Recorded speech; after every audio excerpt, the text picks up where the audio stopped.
nada, primero agradecer que nos hayáis invitado. Como decía antes también el responsable de la Xunta, nosotros ya nos apuntamos para el próximo curso. Nos estáis cuidando muy bien, así que podéis contar con ello. Y nada, como decía Arturo, estamos trabajando básicamente en dos zonas. Una de ellas es en la zona del macizo del Garraf, es decir, a unos 25 o 30 kilómetros al sur de la ciudad de Barcelona, donde desde el año 2002 estamos llevando a cabo un proyecto excavando distintos yacimientos. Nuestro objetivo sobre todo son las sociedades cazadoras recolectoras del Paleolítico, pero bueno, los que excavamos Paleolítico, pues nos sucede que para llegar a los niveles paleolíticos tenemos que sacar las cosas que hay encima, y esto pues nos hace topar con otros registros arqueológicos más recientes, que evidentemente hoy no os voy a hablar de ello. Y el otro punto que trabajamos, como os decía Arturo, y que tampoco vamos a hablar de ello hoy porque el objetivo era hablaros de esta zona cercana a Barcelona, es en Portugal, donde también desde hace años estamos excavando en varios yacimientos. El proyecto lo llevamos desde la Universidad de Barcelona mayoritariamente, aunque bueno, como la mayor parte de personas que estamos aquí, que nos dedicamos a ello, pues hemos dado bastantes vueltas y el proyecto se ha ido moviendo donde nosotros nos hemos ido moviendo. A ver si esto funciona. Aquí tengo unos vídeos vinculados que teóricamente tendrían que ir pasando. Pero bueno, veo que no funcionan. Este no es problemático, si no pasa, pues no pasa nada. Bueno, nuestra zona de trabajo es el macizo del Garraf, que es un macizo que se encuentra, como os decía, pues muy cerca de la ciudad de Barcelona. Podéis ver esta fotografía aérea aquí con la ciudad de Barcelona, con todo su trama urbana. Y al sur de la ciudad de Barcelona hay este macizo que podéis ver aquí, donde están todos estos puntos, que son la mayor parte de yacimientos que hemos trabajado. No están todos, pero son la mayoría que son de cronologías pleistocénicas mayoritariamente. Estos son los yacimientos que hemos trabajado, ya os digo, desde el 2002, pues hace prácticamente 20 años. Este es el macizo en cuestión, y el macizo está delimitado por un lado, fijaros, por el río Llobregat, que es este río que podéis ver aquí, y por otra parte por el litoral mediterráneo. Y a su vez esta zona de aquí es una zona reciente, de creación reciente, que es una plana aluvial deltaica holocénica, que es la que forma el río Llobregat. Esta zona es conocida, al estar muy cerca de Barcelona, pues es muy conocida por la espeleología, porque la gente desde el siglo XIX, la gente que se inició en la espeleología en Barcelona, pues tenía, digamos, su campo de trabajo en este macizo kárstico. Entonces, desde el siglo XIX se hacen exploraciones espeleológicas. Aquí no sé si lo veis, una tabla muy pequeñita, pero para que os hagáis una idea de la gran cantidad de simas y cuevas, 434 dolinas, es decir, hay una gran densidad de simas, de cuevas, de dolinas, es decir, de posibles zonas susceptibles de encontrar registro arqueológico. Ahora lo que voy a hacer un poco en la presentación es primero presentaros los principales yacimientos que hemos estado trabajando. Hay 5 o 6 yacimientos que os los voy a presentar de manera general, y al final un poco las principales aportaciones que se extraen de todos estos yacimientos. Básicamente, nuestro trabajo se ha centrado en 2 o 3 tópicos. Uno es la reconstrucción paleoambiental de esta zona, básicamente en el estadio isotópico 5, 4 y 3, es decir, periodo de los neandertales y de los humanos anatómicamente modernos, y ver también un poco, por otro lado, qué hacían los humanos en este territorio. Uno de los yacimientos, digamos, más significativos del proyecto es la Cova del Rinoserón. Es un yacimiento que lo hemos terminado de excavar, después de 20 años lo hemos ya agotado completamente.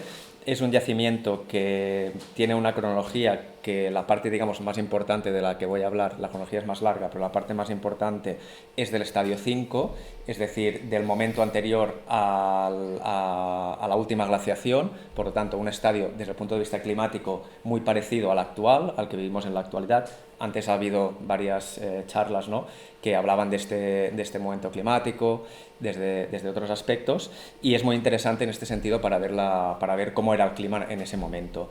No solo el clima, sino que era un momento climático, ya os digo, parecido al actual. Entonces, en el caso del Mediterráneo, sabemos que el nivel del Mediterráneo estaba por encima del actual. Estaba seguramente metro, metro y medio por encima del actual, con lo que si os fijáis con la flechita esta amarilla, esto es donde se sitúa la cueva en la actualidad, que está realmente cerca de la costa actual, pero en el pasado, cuando funcionó como yacimiento arqueológico, en realidad estaba aún más cerca que en la actualidad.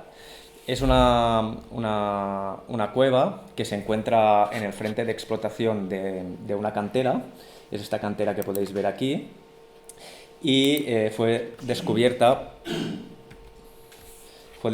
por casualidad, la descubrimos nosotros por casualidad, prospectando el entorno. Es una cueva que se abre en un plano de fisura, fijaros, esto es una falla muy grande que discurre todo el litoral a lo largo de 2 o 3 kilómetros, y solo en este punto, pues porque se instaló una cantera, nos permitió descubrir el yacimiento arqueológico. El yacimiento necesitó de un proceso de consolidación de la pared de la cantera porque se caía, y necesitó pues toda una serie de procesos de estabilización del talud de la cantera, y una vez estabilizado el talud pues empezamos a trabajar en el yacimiento. Es un yacimiento que tiene una estratigrafía de 11 metros, el techo se sitúa alrededor de los 80.000 años y la base alrededor de los 175.000 años. Más o menos va por ahí la cronología del yacimiento. Es un yacimiento que verticalmente es muy interesante porque, fijaros, tiene una estratigrafía muy larga de 11 metros, representa un periodo cronológico bastante largo, pero en cambio la cantera destruyó, no sabemos qué cantidad, pero destruyó la parte más importante del yacimiento. Quedan prácticamente solo 6 metros cuadrados para excavar. Es decir, seguramente sería una cueva muy grande de la cual la cantera destruyó la parte más importante. Esto es un poco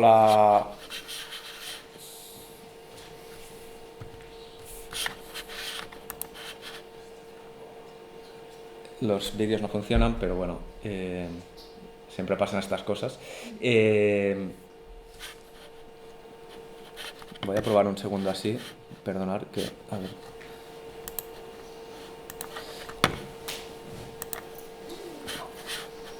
Bueno, no sé por qué no funcionan. Igual alguien sabe más que yo, pero en principio es solo darle aquí encima, ¿no? Para que funcione. Igual es por la compatibilidad. Esto es 2007, vale. Bueno, pues nada, es igual. Luego igual os enseñaré alguna parte, si tenemos tiempo y ya está. Esto es la secuencia del yacimiento. Fijaros, bueno, aquí podéis ver los distintos colores, es la estratigrafía de los distintos niveles del yacimiento. Entre estos 80.000 y 170.000 años en la base, se han hecho prácticamente unas 50 dataciones por métodos distintos. Hoy no creo que hablemos aquí de métodos de datación, pero bueno, distintos métodos como el uranio, el paleomagnetismo, la luminiscencia, distintos métodos de datación que nos permiten un poco construir esta cronología, esta edad del yacimiento, distintos métodos. Lo más significativo son estos 3 colores de arriba, el de color morado, el azul y el verde. Son los más interesantes para reconstruir el clima, porque estos 3 paquetes de aquí son del estadio isotópico 5, es decir, que es un momento que, bueno, cada vez más en la península ibérica hay más yacimientos que se sitúan en esta cronología, pero hasta hace unos años en la península ibérica había pocos yacimientos situados en esta cronología por todo un problema cronológico que había con el radiocarbono, que bueno, tampoco entraremos aquí en la discusión, pero que movía cronológicamente muchos yacimientos que hoy en día sabemos que están situados en el estadio 5. Por lo tanto, este punto cronológico es interesante porque, como veréis en la parte final de la presentación, hay una serie de registro de animales, de fauna, que es un poco extraño. Lo tenemos documentado en este yacimiento, pero se conoce muy poco la península ibérica. Van apareciendo, con la investigación van apareciendo sitios que se parecen a lo nuestro, pero hasta hace poco tiempo, digamos que era un punto aislado en la reconstrucción sobre todo de la fauna de este momento en la península ibérica. El yacimiento fundamentalmente tiene como 2 utilidades. Tiene una utilidad en la parte superior que funciona básicamente el yacimiento como un cubil por carnívoros, Fundamentalmente el carnívoro que utilizaría este espacio pensamos que es el lobo, que transporta parte de las carcasas al interior de la cueva y que las consume en el interior. Aquí podéis ver, por ejemplo, una secuencia de reducción de los húmeros de un tipo de ciervo que ahora os hablaré, y que pensamos que el agente que los trae, los acumula y los consume son los lobos.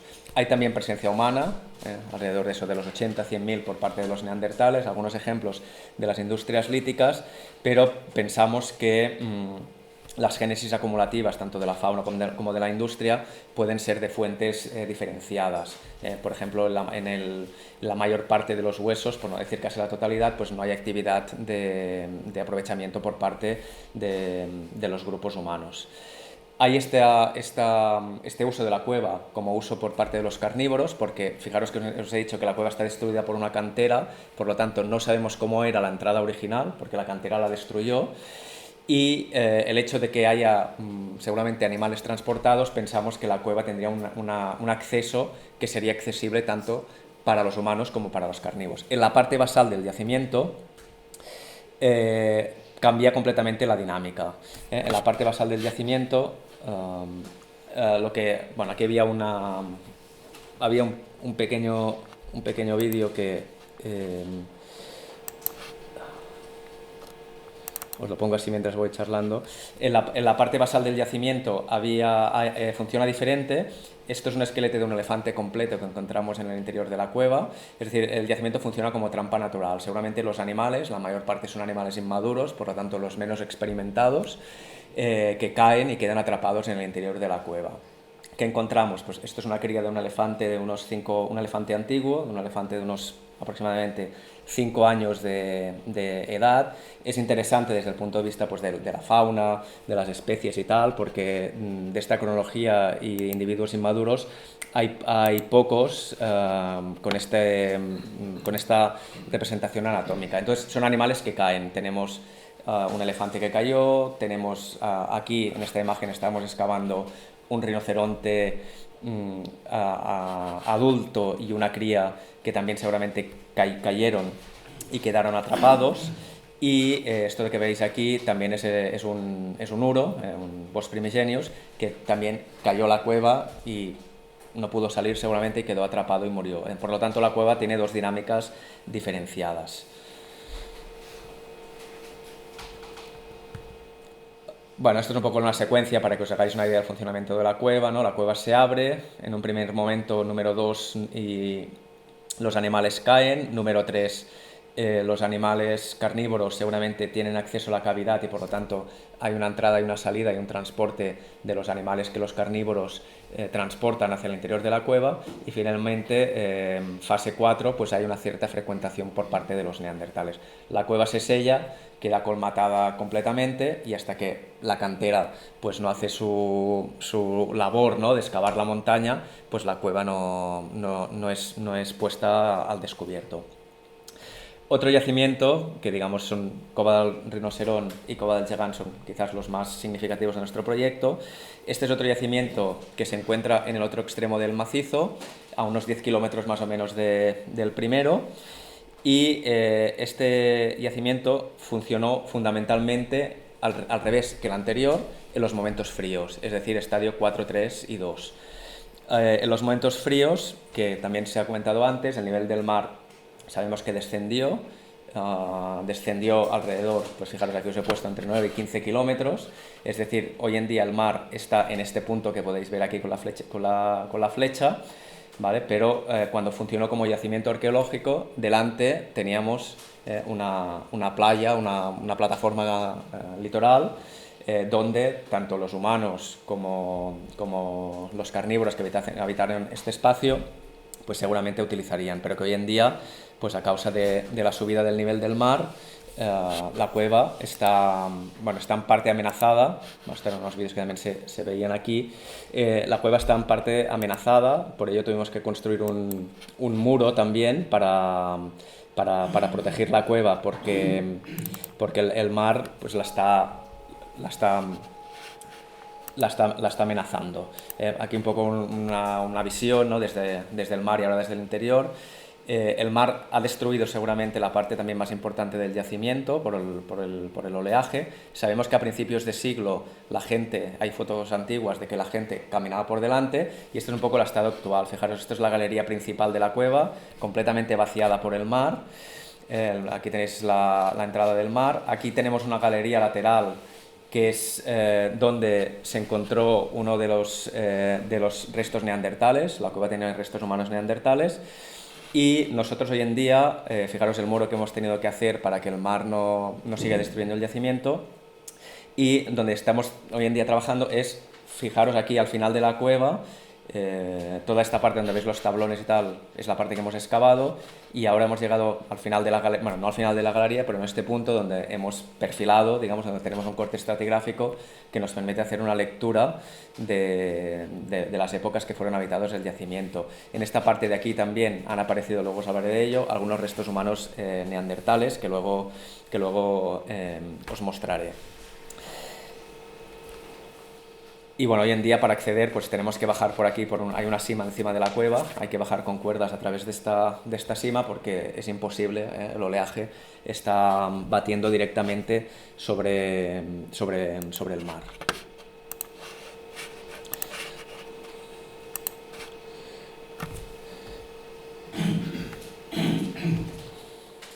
Bueno, el yacimiento es un yacimiento que, como os decía, tiene una pequeña fase muy pequeña del final de este momento cálido, antes de la glaciación, pero la parte más importante del yacimiento viene representada precisamente por los momentos fríos. Por lo tanto, tenemos un yacimiento cálido en un extremo del macizo y otro yacimiento de los momentos fríos, que luego nos permite hacer comparaciones pues, de todo tipo, ¿no? De fauna, de vegetación, de clima, incluso de ocupaciones humanas.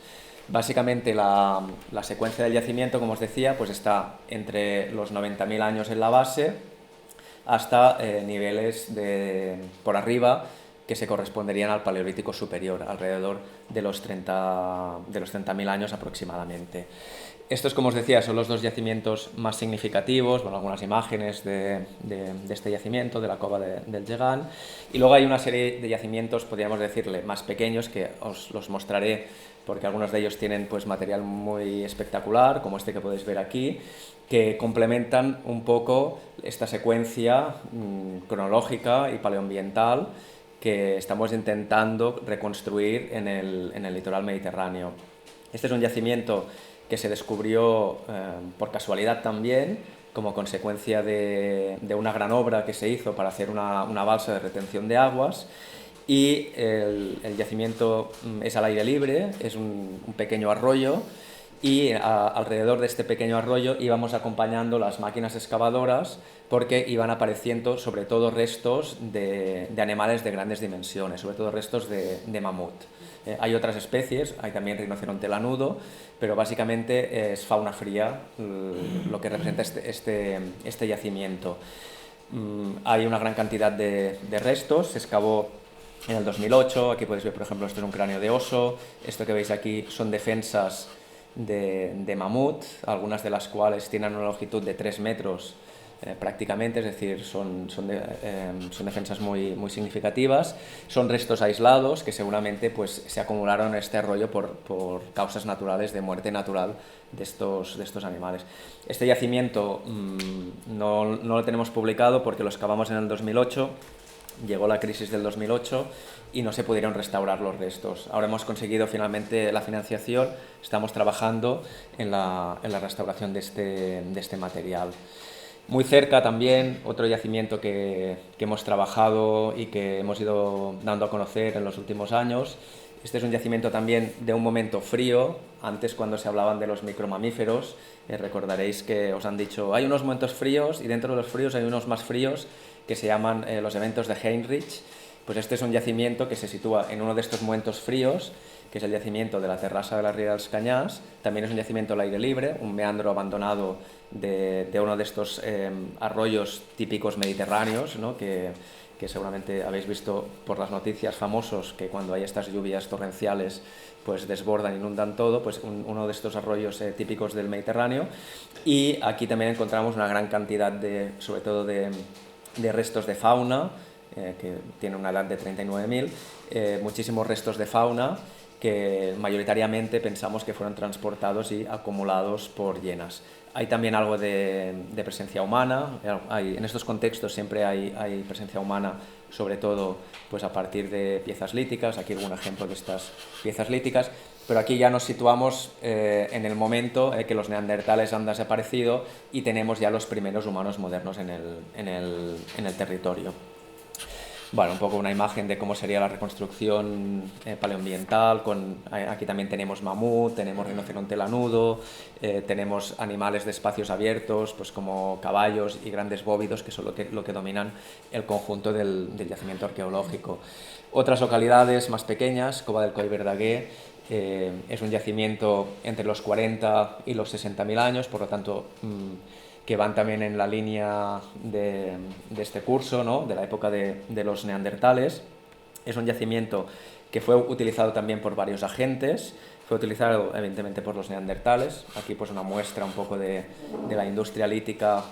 Ya se ha hablado antes también un poco de las características de las industrias líticas de este momento, pero un poco las piezas pues, bueno, típicas de este tipo, de este momento, y que fabrican los neandertales. Fue ocupado por los neandertales, pero también la cueva tuvo otros agentes, otros protagonistas que utilizaron el espacio. Básicamente esta cueva fue utilizada por dos agentes, las hienas por un lado y también los osos. Esto que veis aquí son restos infantiles de osos, los osos que utilizaron el espacio para hibernar.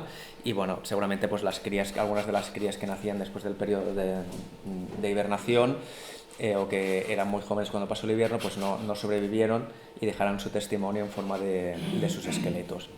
Y finalmente ya el último yacimiento para acabar es un yacimiento al aire libre también, es un yacimiento que ya no es del Paleolítico Medio, sino nos situamos ya en el Paleolítico Superior, que estamos también trabajando con Arturo porque hay unas industrias en cuarzo muy particulares. Y un poco para que veáis pues, que todos estos tipos de registros, fijaros, cuevas, terrazas, dolinas, simas, son frecuentadas y utilizadas por todos los agentes, ¿no? que están involucrados en el territorio, ¿no? De diferentes tipos de carnívoros. Los humanos, ya sean los humanos modernos o ya sean los neandertales, pues frecuentan todos estos espacios. Todo ello nos permite, fijaros, hacer una secuencia cronológica, es decir, si solapamos todos los yacimientos que hemos trabajado a lo largo de estos años, nos permiten hacer una secuencia y comparar nuestros yacimientos con lo que sería, por un lado, pues las oscilaciones climáticas que vienen marcadas por los estudios de los fondos marinos y de los hielos de los casquetes polares, y comparar, tenemos mucha información, una información de gran calidad en los registros ambientales de los glaciares y de los polos, también de los fondos marinos, pero a veces la señal terrestre, es decir, cómo afecta estos cambios climáticos a la señal terrestre, pues a veces no lo conocemos con mucha profundidad, ¿no? En el caso de la microfauna habéis visto, ¿no? Una presentación de esta mañana, pues bueno, que ahí sí se ve muy bien, ¿no? Cómo los cambios climáticos afectan al registro, pero hay otros factores que no los conocemos tan bien. Y ello nos permite, fijaros, esbozar, pues, si juntamos todos los yacimientos que hemos trabajado, pues una secuencia básicamente alrededor de los últimos 150.000 años. ¿Qué es lo significativo desde el punto de vista de lo que sería la reconstrucción paleoambiental? Básicamente nosotros hemos trabajado, fijaros, no sé si se ve bien, hemos trabajado diferentes aproximaciones. Por un lado, la fauna, animales grandes, animales pequeños. No entraré en la discusión de que son grandes y pequeños porque ya se ha explicado antes, pero bueno, es decir, todo el registro de animales, ¿no? Desde el mamut que hemos visto hasta el animalito más pequeño que podemos encontrar en los yacimientos, anfibios, reptiles, etc.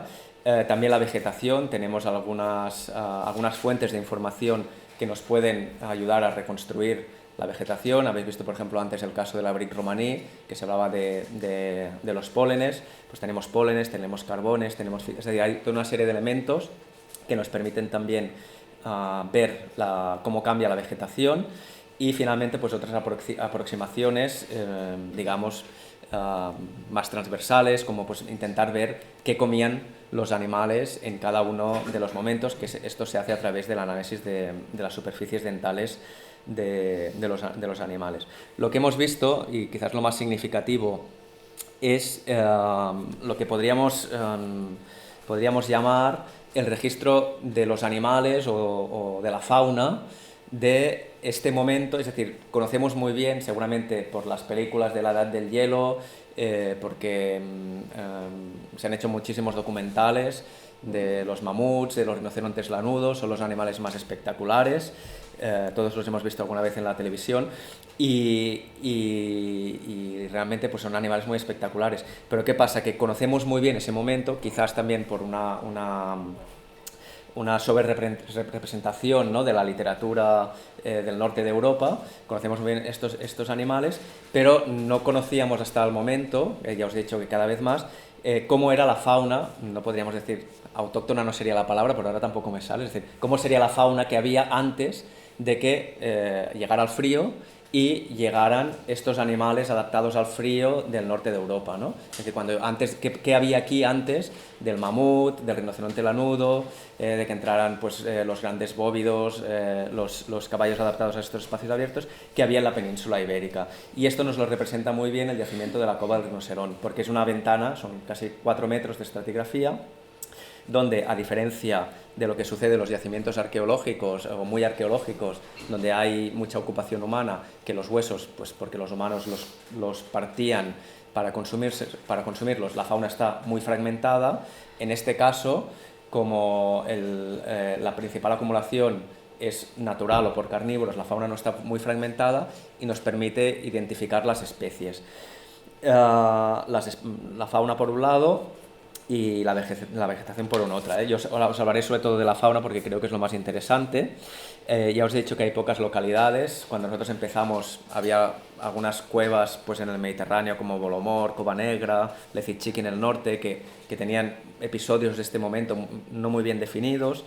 En los últimos años pues, algunos yacimientos, por ejemplo en Portugal, Oliveira, Figueira Brava, son de este momento, pero conocíamos muy poco en el Mediterráneo este momento. Como os digo, la composición taxonómica de la Cova del Rinoserón es un poco extraña, y pensamos que es singular, porque hay una serie de especies, por un lado, que no estaban documentadas en la península ibérica en este momento, y además hay algunas especies que se esperaba que en la península ibérica se habían extinguido antes, pero que siguen presentes en Cova del Rinoserón. Por ejemplo, una de estas especies es este cérvido que podéis ver aquí, que tiene este nombre científico tan complicado de Aploidoceros mediterráneos, que lo podríamos traducir como ciervo mediterráneo, que fijaros es un ciervo que tiene unas astas, tiene como 2 astas, una principal, una secundaria y una principal, pero que a diferencia del ciervo que todos tendréis en la mente, no tiene todas esas cornamentas puntiagudas. Este es un animal extraño que sí que está documentado en Francia entre los 350.000 años, pero que en la península ibérica no lo teníamos documentado. Hay, por ejemplo, también otro taxón extraño en la península ibérica, como la capra ibex, cuando en los contextos ibéricos pues lo normal es encontrar capra pirenaica. Y también hay otro taxón, que es este rinoceronte que podéis ver aquí, que es un rinoceronte que se pensaba que estaba extinguido alrededor de los 500.000, 350.000, 500.000 años de antigüedad, y que nosotros lo tenemos en niveles de 150.000 años. Por lo tanto, es una composición extraña de un yacimiento extraño también desde este punto de vista de la fauna. Hay también otras especies, por ejemplo, hay una ave que también es propia del Pleistoceno inferior, y hay también algún resto de microfauna. Por eso yo antes preguntaba lo del glis, porque tenemos algunas especies que lo normal es encontrarlas en contextos posteriores y que nosotros lo encontramos en contextos más antiguos. Por lo tanto, una serie de piezas de un puzzle que nos cuesta montarlas. Bueno, aquí había otro vídeo de este cráneo del Aploidoceros que no funciona y no se ve. Este es el Aploidoceros en cuestión, es este ciervo extraño que tenemos documentado A ver si lo encuentro fácil os lo paso. Este es uno de los cráneos. Es el yacimiento con más especímenes de este bicho. Tenemos, creo recordar, 21 individuos, o sea que no es broma, o sea que esto es imposible, eso que esté solo en Barcelona y que no esté en el resto de la península ibérica. Lo pensábamos así, el tiempo nos ha dado la razón. Después en Madrid se encontró, en un yacimiento de Madrid, se encontró otro bicho de estos. Y después en Portugal, en cronologías más antiguas, en el Pleistoceno medio, también lo hemos identificado. Por lo tanto, era un bicho que estaría extendido por la península ibérica, pero seguramente, pues eso, la elevada fragmentación de los yacimientos arqueológicos hace que no sea identificado en estos contextos. Bueno, aquí un poco para que veáis las diferencias. Esto de aquí es el asta de un ciervo, de un gamo, y este es el ciervo mediterráneo. Cada vez, bueno, vamos rellenando más yacimientos del sur de Francia. Este es el nuestro, Preresa en Madrid, y Aroeira, otro yacimiento que hemos trabajado en Portugal, donde también lo tenemos documentado. Por lo tanto, pues bueno, si está aquí, el resto de colegas lo acabarán encontrando seguramente en sus yacimientos porque es imposible, ¿no?, que solamente esté aquí. Esto nos plantea, una de las cosas que nos plantea es, bueno, ¿por qué tenemos esta asociación en este yacimiento? Trabajando con los colegas franceses, primero nos decían que nuestro yacimiento era imposible que tuviera 90.000 años porque en Francia tenía 350.000. Bueno, en Preresa ha salido también con 90.000. Nosotros tenemos ya más de 50 dataciones que, bueno, más o menos son homogéneas. No tenemos dudas en cuanto a la cronología, tampoco me voy a extender aquí, pero bueno, esto nos plantea una serie de problemas, de tópicos que son recurrentes en contextos, pues sobre todo de fauna, ¿no? Que, bueno, ¿qué pasa? ¿Qué hacen estas especies aquí? Lo voy a dejar abierto porque no sé cuánto tiempo llevo ya, pero me quedan 5 minutos. Pero bueno, esto nos abre interrogantes, ¿no? ¿Qué pasó en la península ibérica? Tópicos que si después tenemos tiempo podemos hablar. Si fue un refugio, no fue un refugio.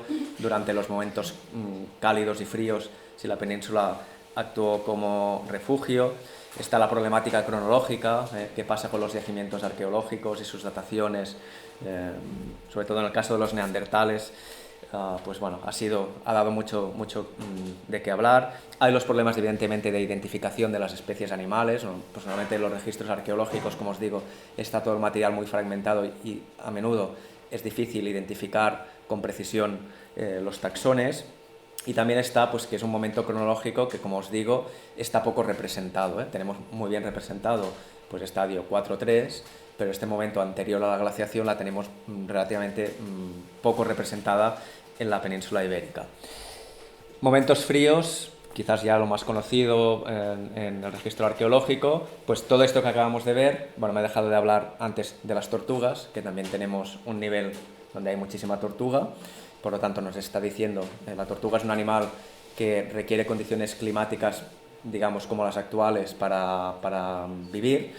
Y todos estos animales, aploidoceros, elefante antiguo, tortugas, llega el frío y desaparecen. Entonces, en las secuencias que tenemos en los yacimientos arqueológicos encontramos lo clásico. Aquí podéis ver, pues, un molar de mamut, una mandíbula de selodonta. El registro polínico y antracológico, pues, bueno, también van a esta línea, es decir, encontramos espacios abiertos y entre aspas esteparios, con todo lo estepario que queramos, que es el Mediterráneo, pero espacios fríos y abiertos, con la presencia de pinos hasta, no puedo estar en la charla de Éter, pero seguramente os he hablado de ello, con pinos hasta las costas del Mediterráneo. Y quizás la imagen sería como las costas escocesas actuales, por poner un ejemplo. Por lo tanto, desaparece esa fauna y llega la fauna fría, pero siempre hay algunos taxones, pues, que nos indican que estamos en un ambiente de tipo del Mediterráneo. Para pasar un poco a la parte más humana, pues bueno, también encontramos en los yacimientos registros arqueológicos que nos indican pues, que los espacios han sido utilizados tanto por humanos como por carnívoros. En el interior de las cuevas, esta es la cueva del Llegán, hemos encontrado también algo que antes se ha hablado de las estructuras de los hogares de la Brique Romaní. Nosotros en el final, si os acordáis del vídeo que os he pasado de la cueva del Llegán, al final de la cueva encontramos hogares sin nada, es decir, hogares sin actividad económica, hogares sin industria lítica prácticamente y sin fauna procesada. Entonces, bueno, antes se hablaba del tema de las resting areas, de las áreas de descanso. Pues bueno, no sabemos muy bien qué hacían en el interior de las cavidades. Es un espacio es un divertículo muy al final de la cueva, pero hay al menos Paleolítico Medio Superior, hay 6 estructuras de combustión bien definidas, claras, con cenizas, bueno, con todo lo que define las estructuras de combustión, de que algo hacían en el final de la cavidad, no sabemos muy bien qué, porque estos huesos que veis aquí, que son huesos quemados, que están por debajo de las estructuras, son resultado de algo que también se hablaba antes, de palimpsesto, es decir, las cuevas son utilizadas por carnívoros, vienen los humanos, se asentan en estos espacios finales de las cuevas, que previamente han sido utilizadas por carnívoros. En este caso, la cueva del Llegán ha sido utilizada es un cubil de linces, y quema lo que hay previamente ahí. Entonces, los huesos que encontramos quemados no son huesos que traen los humanos, sino que son huesos que están previamente. Hay varios agentes que intervienen. Hay también, se hablaba que hoy esta mañana también de coprólitos. Estos son coprólitos, excrementos fósiles de diferentes agentes. Hemos hecho hasta una clasificación tipológica de algo muy raro, que es de las cacas, y esta clasificación de las cacas nos ha permitido como ver unas categorías y ver agentes que los tenemos documentados por cacas, pero que no los tenemos documentado ni por sus huesos ni por sus señales en los huesos. Estos son pues, bueno, excrementos de lo que pensamos seguramente son de félidos, de linces que utilizan la cueva. Bueno, esqueletos de, fijaros las cacas, las formas de caca, lo que conocemos más son las hienas. Estas son las cacas de hienas. Y aquí podéis ver las cacas de félidos, seguramente, que utilizan también estos espacios. Los humanos también utilizan los espacios, estoy hablando en general de estas cuevas, a partir de industria lítica.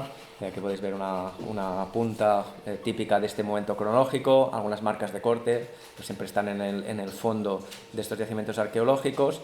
Las industrias líticas, algo que también pues, he hablado antes de la Brique Romaní, lo que encontramos en estos contextos, pensamos que son, es decir, no hay cadenas operativas, no hay talla in situ, lo que seguramente hacen es transportar piezas consigo mismo, es decir, transportan las piezas y que abandonan en estas cuevas seguramente al final de su vida útil. Por ejemplo, encontramos pues, en la cueva del Llegán casi todos son raederas que seguramente los humanos transportan y abandonan en las cuevas. Esto creo que también nos abre unos ciertos interrogantes, que antes se ha hablado, por ejemplo, de la Brique Romaní, que es un yacimiento que está, pues no sé, 25 o 30 kilómetros de todo este conjunto que os he hablado ahora. Es un yacimiento, podríamos decir, altamente ocupado comparado con los nuestros, pero que, por ejemplo, no tiene restos humanos. En cambio, en la Cova del Llegán, que es un yacimiento que se ocupa poco y que se transportan piezas y se abandonan, encontramos restos humanos que yacimientos, pues, como ya os digo, como la Brique Romaní u otras cuevas que hay en Cataluña que tienen alta ocupación humana, no tiene estos restos humanos. Esto también nos abre la puerta a decir un poco qué hacían los neandertales con sus muertos, por ejemplo, ¿no? En la Cova del Llegán hemos encontrado, también es una cosa muy rara, que hemos encontrado 5 restos humanos y de estos 5 restos se corresponden a 4, o sea, cada uno de estos restos es un individuo diferente, es decir, 5 restos de 4 individuos diferentes. Son restos, la mayoría son de individuos inmaduros, bueno, o jóvenes.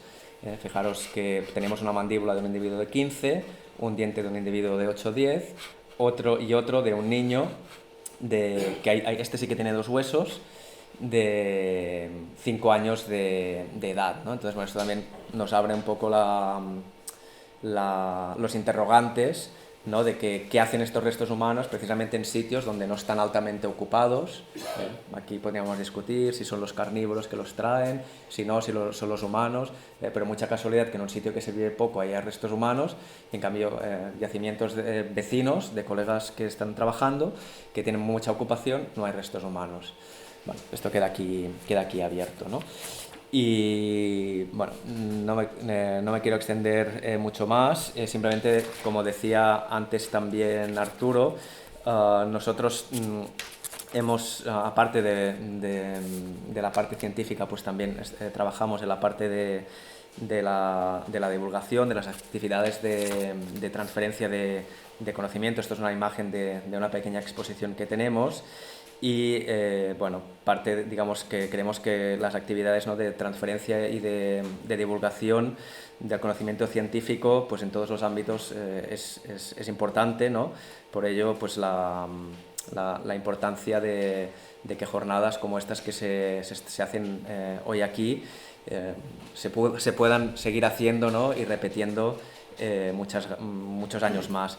Nada, dar las gracias a los organizadores y esperemos que se puedan repetir muchas veces más. Nada.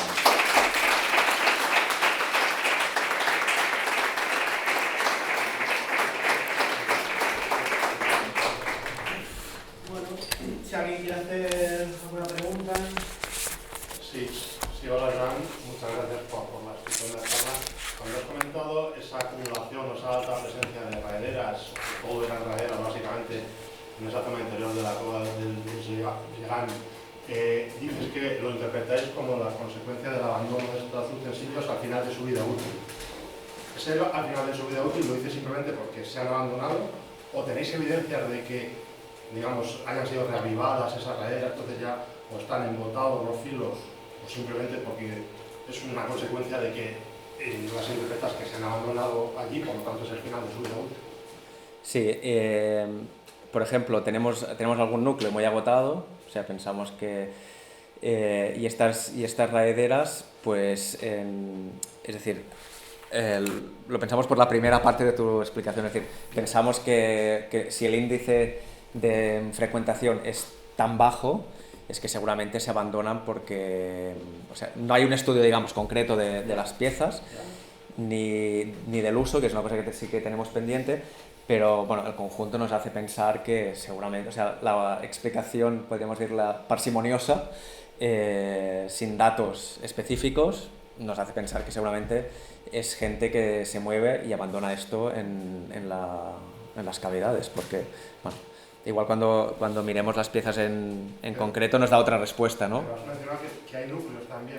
Hay alguno, muy poco y muy pequeño. Sí, no sé, creo que en Cova del Llegán hay uno o dos. O sea, muy poco. Y no hay representada la cadena operativa de nada. Sí. Y en las estructuras estas de más arriba, una que, bueno, está, pues cae ahí en el meollo de todo, que le puedes poner donde quieras, Paleolítico Superior Antiguo, porque no hay ningún fósil director, hay un fragmento de laminita y nada más. O sea que también seguramente en el Paleolítico Superior igual funcionó, no lo sé, igual funcionó así también. Es cierto que tenemos la visión parcialmente sesgada, porque Cova del Llegán, si os acordáis al principio del vídeo, hay una sala enorme en la entrada que no está. Entonces no podemos descartar que haya también un cierto transporte por gravedad de algo. Pero bueno, si se hubiera transportado por gravedad, también se hubieran transportado lascas, se hubiera transportado otro tipo de material.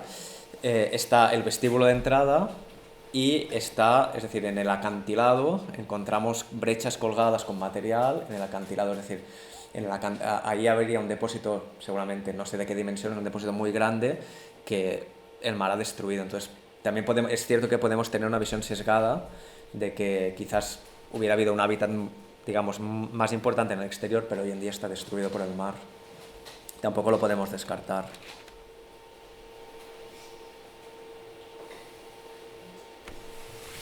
¿Está? Bueno, pues muchas gracias por la presentación. Pues ahora